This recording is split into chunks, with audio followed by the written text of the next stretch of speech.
मेरे प्यारे दोस्तों, हम इन दिनों ऐसे वर्ड्स को कर रहे हैं जो दिखने में बिल्कुल एक जैसे होते हैं, उनका प्रोनाउंसिएशन भी लगभग एक जैसा होता है, लेकिन उनका यूजेस डिफरेंट होता है। आप बैक टू बैक ऐसी वीडियोस देख रहे हो हमारे साथ, जिनमें हमने कई सारे वर्ड्स को डिस्कस किया हुआ है और आज उसी फहरिस्त में हमने इस वर्ड को शामिल किया है।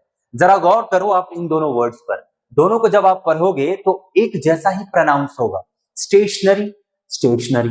लेकिन आप अगर विचार करोगे, आप अगर गौर करोगे तो पाओगे यहां एक लेटर के बदल जाने की वजह से ये दोनों वर्ड का मीनिंग ही बदल जा रहा है, साथ ही साथ इनके यूसेज भी बदल जाएंगे। तो आओ देख लेते हैं कि आखिर ऊपर वाली स्टेशनरी क्या अर्थ देता है और नीचे वाली की क्या मीनिंग है, क्या यूसेज है। तो आपके सामने सबसे पहले ऊपर वाले स्टेशनरी को हमने लिखा है, इसे हम वैसे ही पढ़ेंगे भाई, स्टेशनरी। इसे हम वैसे ही पढ़ेंगे जैसे दूसरा वाला भी पढ़ेंगे, लेकिन दोनों में अंतर क्या है वो समझ लो। जो हमने ये वाला लिखा ना, ई वाला स्टेशनरी, जो ई के साथ है, इसको आप हमेशा याद रखना कि ये रिलेटेड है आपके स्टडी मटेरियल से। ये रिलेटेड है आपके स्टडी मटेरियल से।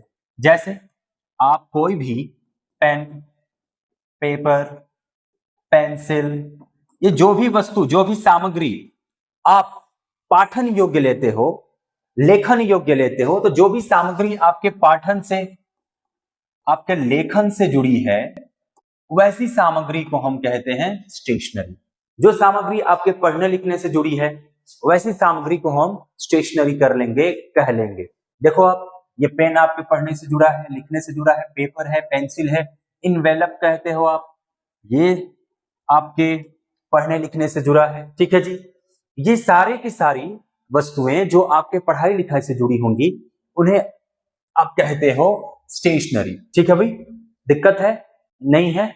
चले, अब अगला वर्ड जो दिख रहा है आपको, ये है ए के साथ, स्टेशनरी। स्टेशनरी, अब इसे ध्यान रखोगे भाई, ये जहां भी आपको ए के साथ स्टेशनरी दिखाई देगा, इसका अर्थ होता है स्थिर।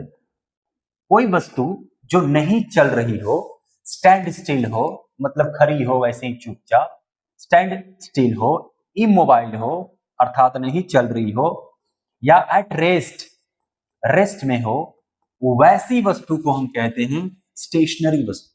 ठीक है भाई, ये दरअसल एक एडजेक्टिव है और इसे आप इस्तेमाल करोगे किसी भी नाउन या प्रोनाउन को एक्सप्रेस करने के लिए। जैसे मैंने कहा कि द कार इज स्टेशनरी,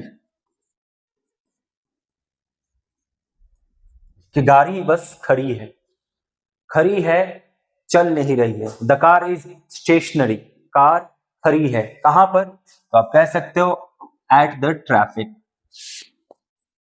तो भाई साहब, ट्रैफिक के पास या ट्रैफिक जहां पर होता है वहां पर आपकी गाड़ी खड़ी हुई है।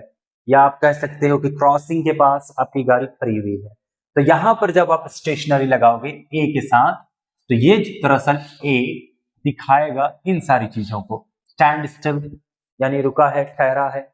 इमोबाइल नहीं चल रहा, एट रेस्ट नहीं चल रहा, स्थिर है। तो जब भी ए के साथ स्टेशनरी लगाओगे, इसका अर्थ होगा कि कोई चीज जो स्थिर है, जो रुकी हुई है, जो नहीं चल रही है। और जब भी आप ये ई वाला स्टेशनरी देखोगे, तो आप पाओगे कि उन सामग्रियों की हम बात करते हैं जो पठन पाठन में, जो पठन लेखन में कार्य में आते हैं, जो पठन पाठन में इस्तेमाल में आते हैं। और स्टडी मटेरियल्स जो आपके पढ़ने लिखने में काम आते हैं, उन्हें आप कहते हो स्टेशनरी।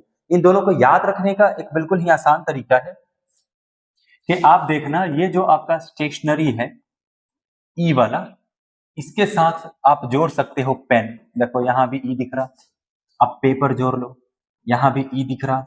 तो यहां स्टेशनरी से आप याद रखिएगा पेन, पेपर या पेंसिल। इससे आपको समझ में आ जाएगा कि भाई ये पढ़ाई लिखाई से जुड़ी हुई चीजों का नाम है। और जब आप स्टेशनरी देखोगे यहां पर ए वाला, तो यहां ध्यान रखिएगा कि ये दिखा रहा है एट रेस्ट का, वो चीज जो स्थिर है, एट रेस्ट। तो इससे आपको कंफ्यूजन नहीं होगा। आई होप कि आपको ये समझ में आ गया होगा। फिर अगली वीडियो में हम ऐसे ही डिफरेंस देखने वाले हैं, नए वर्ड्स ले आएंगे। नई चीजों को एक्सप्लोर करेंगे और ऐसे ही सीखते चलेंगे। Thank you.